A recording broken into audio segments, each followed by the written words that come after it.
Live 2020. Go Parents. Yay, we're signing on just a minute early, so we're going to give you guys some time to log in as well. And we are so excited that you are here and ready to listen to all these topics covering back to school, whether it's virtual or in person. Hi, everybody. We are happy to have you here for the live pandemic episode of Back to School on Shrinks Chat. I'm Annette Reiter. And I'm Monica Burton. And we're so excited to have you here for this Back to School episode. It's going to be exciting. We're so proud of you that you are going back to school, however you're going back to school. And we want to thank all the teachers out there who are working so hard online or in person or however they're doing it with their face masks on. Thank you. Yes, thank you again for being here. And what last, what month to 2 months we have been, those of us who have kids, we have been really preparing for what this back to school year is going to look like. Yeah, it's been a little crazy, rocky road for most of my clients, most of my families, most of my friends, trying to figure out, am I going to school? Am I not going to school? Is our school even opening? What choices do we have? I'm scared to death. And, shifting through all of that right now and how to figure it out. So we're hoping this live kind of helps answer some of those burning questions, or at least supports you in your feelings of being kind of crazy right now. Absolutely.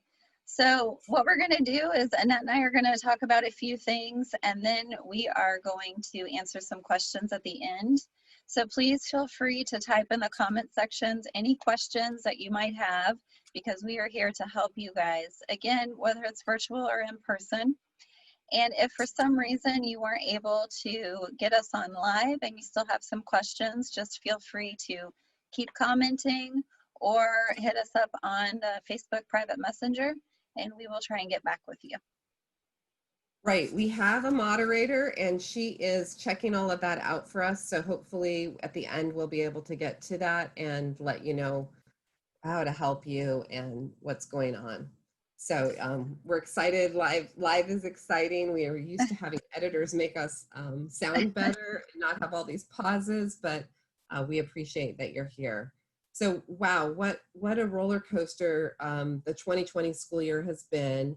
Most of you here in Florida have already had to pull your kids out of school, pop them online, and teachers had to adjust quickly just to finish up the end of the school year.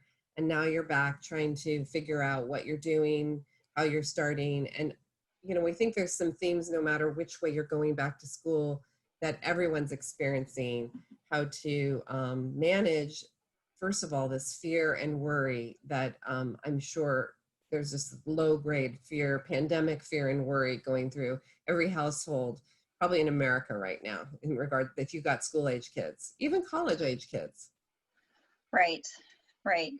This concern about what's going to happen and the uncertainty of not knowing, so it's this, is my kid going to get sick, or someone in the classroom going to get sick, or are they going to bring it home? And what do we do about if we have family that lives in town?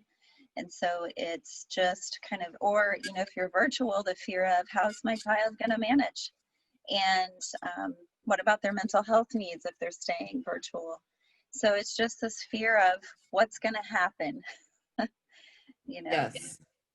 And I guess also a dose of acceptance that it's not happening the way you wanted it to happen too, right? Like, this wasn't the plan.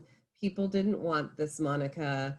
People, we would have liked to be back to normal by fall. I think many people had hoped that we would be. We all hoped that we would be. I hope that we would be.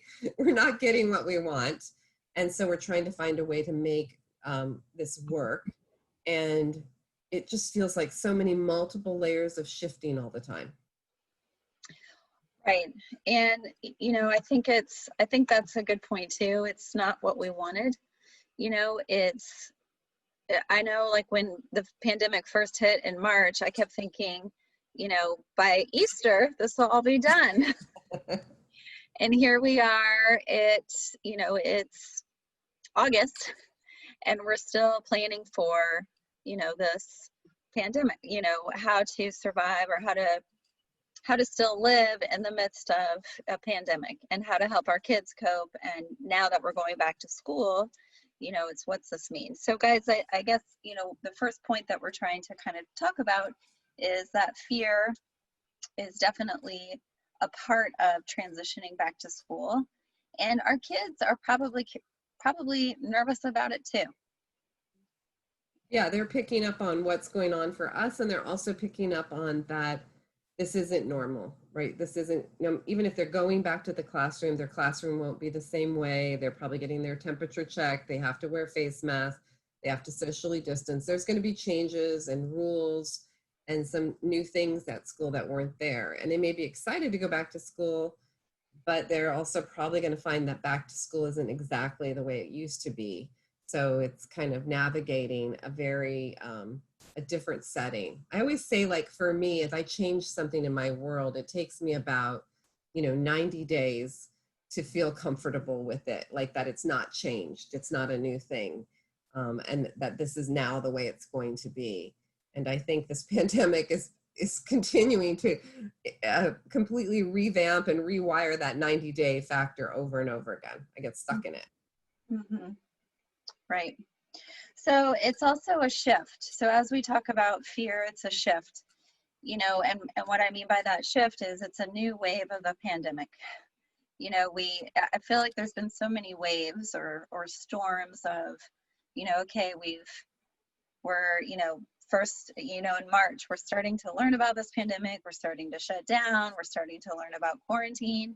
And then all of a sudden, we're in the quarantine and social isolating and not being able to travel and working from home. And so in my opinion, going back to school is a new shift. So we're feeling this change happening kind of in our larger system. And again, it goes back to our kids. Our kids are also feeling this. And so, how do we help them cope with change Mm-hmm. and transition when it's out of our control? Yeah, that's so important, Monica, how kids are managing their feelings of out of control, and then how we're as parents parenting to that, how we're seeing what it looks like. And some of this is probably going to evolve over the next, I don't know, 4 weeks, 3 weeks, as they start their program, whatever it is, virtual or in person, that shift and the stressors of that shift are going to start to show up. And then you're going to be kind of stuck with, like, okay, now what do we do with this, right? Like, how do I manage this? And so beginning to normalize this shift, and normalization is a kind of a technique we just talk about as therapists, like, just make it like, this is how it's going to be. It's going to be a little different. I'm sure there's going to be things that pop up, that we weren't anticipating, folks. So Mm-hmm. the dialogue open, looking for those signs that your kid needs to, I don't know, maybe go out and take a run, do some more jumping jacks, listen to music to escape in their head a little bit and relax. Like, how are we all going to manage our stress during this change, which is meant to bring about some normalcy and typicalcy to our lives again, but is also cause its own level of stressors too, as every step in this pandemic in 2020 has done for all of us. I think back to, like, we couldn't even get toilet paper there for a while. So that's really stressful. Right. Well, and also I want to just mention that, again, it's with our kids, we have to talk about in this shift and creating normalcy. It's like, for this week, this is what school is going to look like. And nothing is set in stone. And so it's, I think as parents, we have to remind ourselves about that. It's like, okay, we're stepping into school, for example, in Florida, for us where we live, school starts on Monday. So we're getting ready to go back to school. And for this first week, this is what it looks like. Some schools I know in Florida are automatically starting virtually, and so, virtual for 4 weeks. And so it's looking at, okay, for 4 weeks, what do we want to plan for? And even within those 4 weeks, this is what the first week is going to look like. And so I think it helps our kids to, talk about a plan what it's going to look like, and then also kind of just say, we're going to have to be somewhat flexible. And,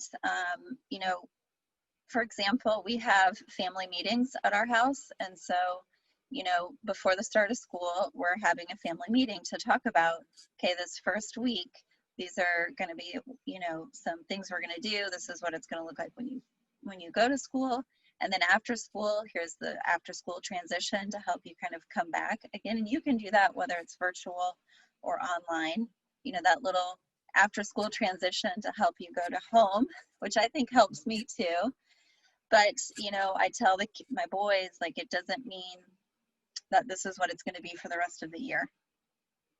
And so I think it helps with, like, here's what transition, not necessarily transition, but here's the plan for this week. So you're giving them some sense of stability as well as understanding that we have to be flexible. So I'm going to highlight what you said, because I thought it's really important about that we're trying to create plans, right? Because that creates stability, but then we're also planning for transitions. So we're planning for flexibility too. So there's a plan, and then there's a plan for flexibility. And I as you were saying that and talking about it, I'm going to offend any Bruce Lee fan out there by saying this quote wrong, but he would say, like, be like water, which is water takes the form of whatever it's being held in. So it moves and flexes and flows with the form of what it's being held in.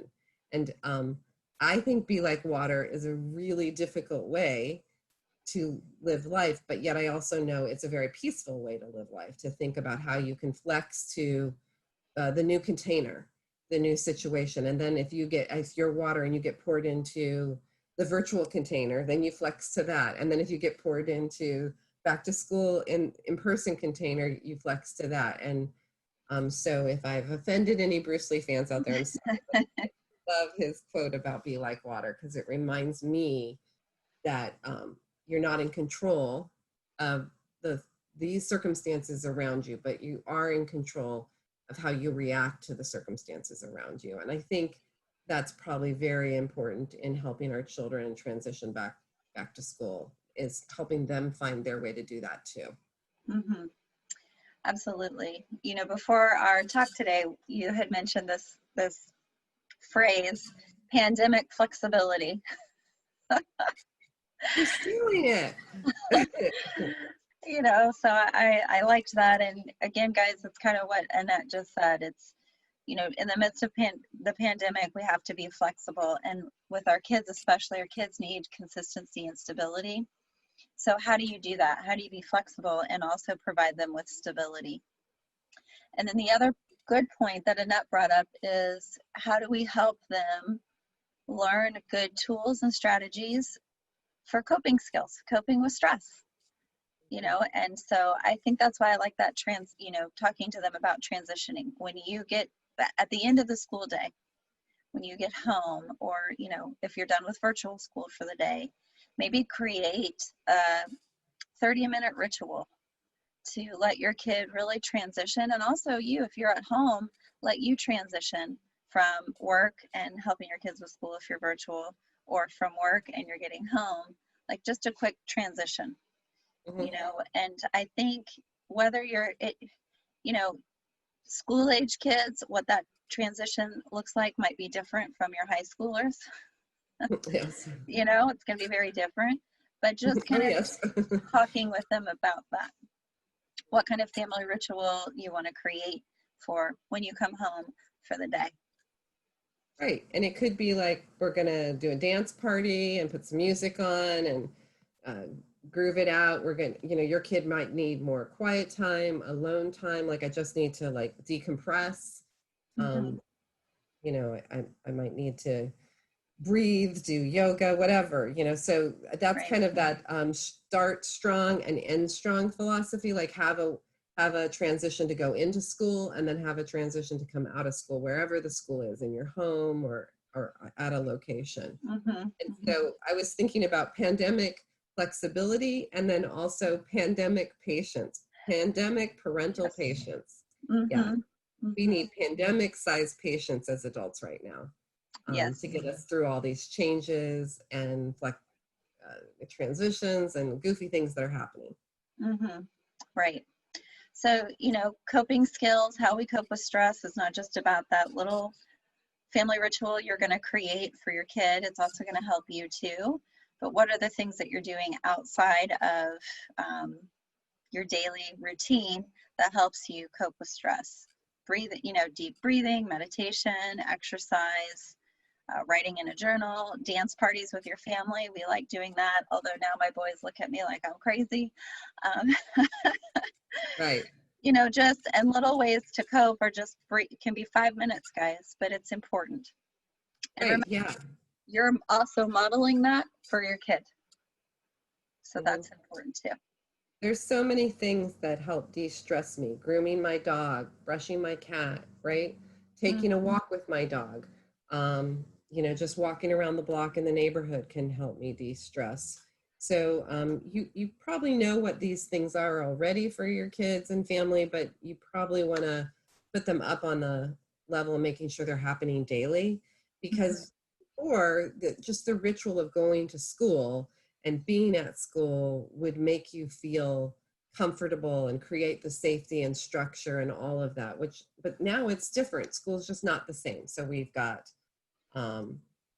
online school's not the same, and in-person school's not the same. So it's not going to create the same safety net it used to for your kid.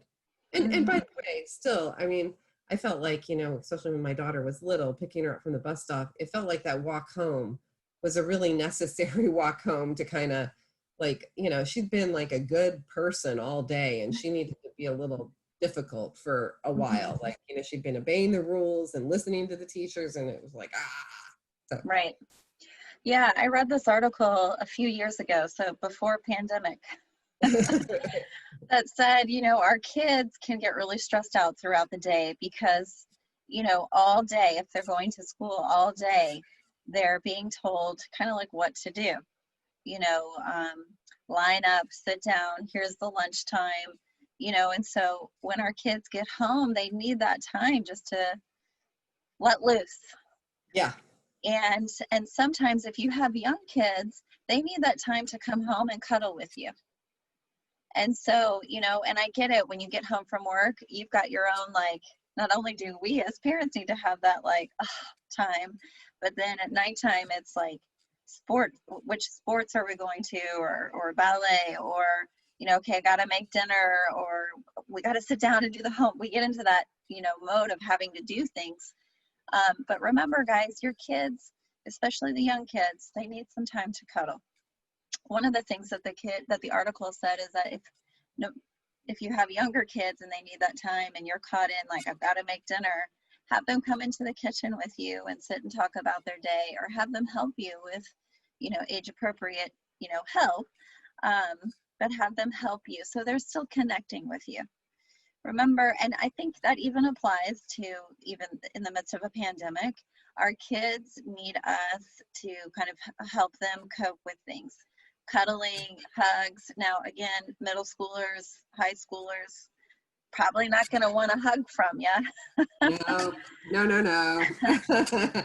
But they our kids need us to kind of hold the line of the stability. And if you're having a bad day, let them know. I'm having a rough day, but we're going to come home and we're going to work through this. Or, sometimes I'll tell them I need to go take a few deep breaths in my room on my own.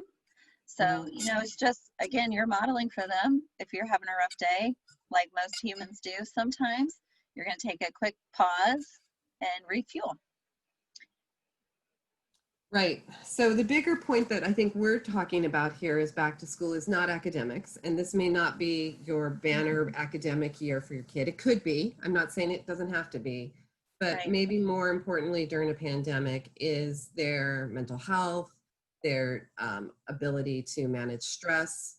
And as a family, how do we manage these things? And we wanted to talk a little bit that stress in kids comes out very different. It's like it comes out sideways. And even in adults, by the way, come on, I don't always go to my partner or to you, Monica, I'm having a bad day. I have bad feelings. I might just be kind of short first. And then you're like, are you okay? And I'm like, oh yeah, I guess I'm having a bad day, right? So even in adults, we don't do this well. We can be a little short, we can be a little tense. So, and they're not going to come home and tell you I'm depressed. Hey, your fifth grader's not going to come home and say I'm depressed or I'm sad or I'm mad. I mean, sometimes they might, but it might show up in some misbehavior. And misbehavior is purposeful for children. It's a way to say to parents, I need your help with this, but they don't know what they need help with. Right. So particularly in a pandemic, you want to be looking at misbehavior and misbehavior around school. Like, what's going on? What is my kid trying to tell me? Are they trying to seek your attention? Are they trying to get power? Are they being revengeful? Are they doing some forms of displaying of inadequacy? I can't do that, and how to deal with that differently. And I'm sure you've got your own ideas on this too, Monica, because if your kids are anything like my kid, misbehavior does happen, right? That's how children. Right. So I think, in one of our podcasts, we talked about a book called Ain't No Misbehaving by Allison Schaefer, where she's written a whole book about how we really need to, when our kids misbehave, we get really frustrated, right? But sometimes their misbehavior is a sign that we need to really pay attention, that something's a little off for them. And I think now, especially our kids are stressed too. They're seeing that we're stressed. They still don't understand. Some kids don't understand the pandemic. And so as we're kind of planning for, hey, this is what school's going to look like this year, we're talking to our kids about, how to wear a mask and the importance of keeping the mask on. We're also talking about flexibility. We also need to be mindful of how, some misbehavior. So maybe they start school and all of a sudden, your kid who used to love going to school is now not wanting to go at all. Or, maybe your kids who normally get along are now fighting, or, just any kind of misbehavior that's a little bit abnormal for your kid, or, just punctuate it a little bit more. So some of the signs for this might be, for parents out there, is check your own feelings with your kids. If you're feeling bothered or annoyed by your child, that's probably a good sign that they're looking for attention. They may be doing interrupting behaviors or even forgetful behaviors. They're trying to get your attention. If you're feeling angry or threatened by your child, and when I say threatened, I don't really mean in a mean way. I'm just they just seem like they're giving you ultimatums or something. They're probably looking for power, right? They may be throwing tantrums. They may be making unusual demands upon you or your time. And they may just kind of be slow or sloppy, getting to the door really slowly when we're all trying to leave to go to the favorite family restaurant. Like, what? If it's open and it's outdoors and all the servers are wearing masks, sorry, I'm scared of it. But, and then also if you're feeling angry or hurt by what they're doing, that's probably a sign, because they're being rude. They're probably looking for revenge, right? They're being, there's doing hurtful things. They may be giving you those hurtful looks, or they might be completely refusing to cooperate at all. And if you're feeling hopeless or you feel like giving up, that's probably that they're quitting, they're displaying inadequacy. So these are all goals of misbehavior that you can, if you don't see the misbehavior as misbehavior, then the next warning sign to the parent is, what am I feeling? And if you're feeling some of these feelings, then more than likely that's what's happening. And we should, as parents right now, absolutely expect to have misbehavior in our kids for this first semester of the pandemic, back to school 2020.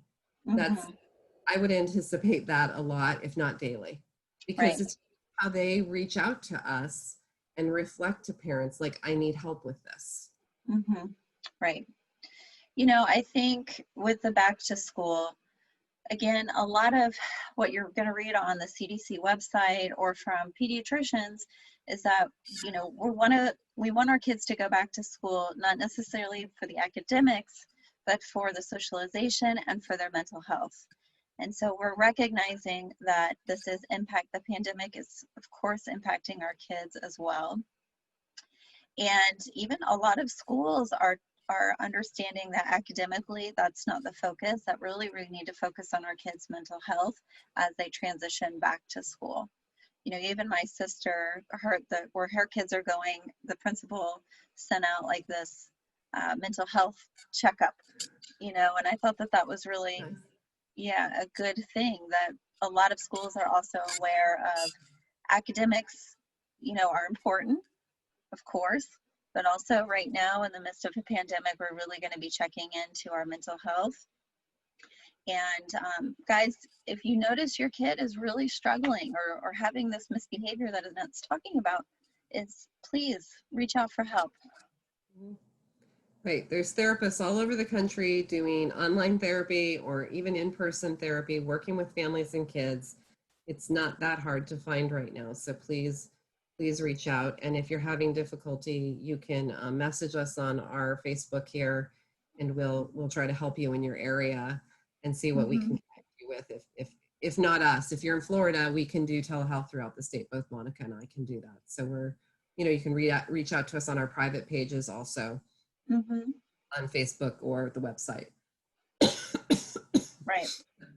Yeah, I think that's a very important factor to look at, that this is about more than academics, because your children is still growing up. They're still going through their developmental life cycle of this year for 2020, whatever age that is, if they're 7 or if they're 10, this is their 10th year alive during a pandemic, and they still have to do the developmental life cycle stuff. Right. Excuse me. I see. Yes. So, you know, we've kind of gone through some things to consider, some things to work through. And if there's any questions, we want to pause and take some time for questions. I don't think we have any questions. Any comments or anything we need to pay attention to? No. Thank you for listening in and checking in with us. And if you do have any questions later on, you can put them in the comment sections underneath this Facebook posting, and we'll answer them or try to get back to you over the next few days or week. And one question's coming up. Wait a second. Okay. I've got my trusty Reiter over here. Is it easier to just tell me?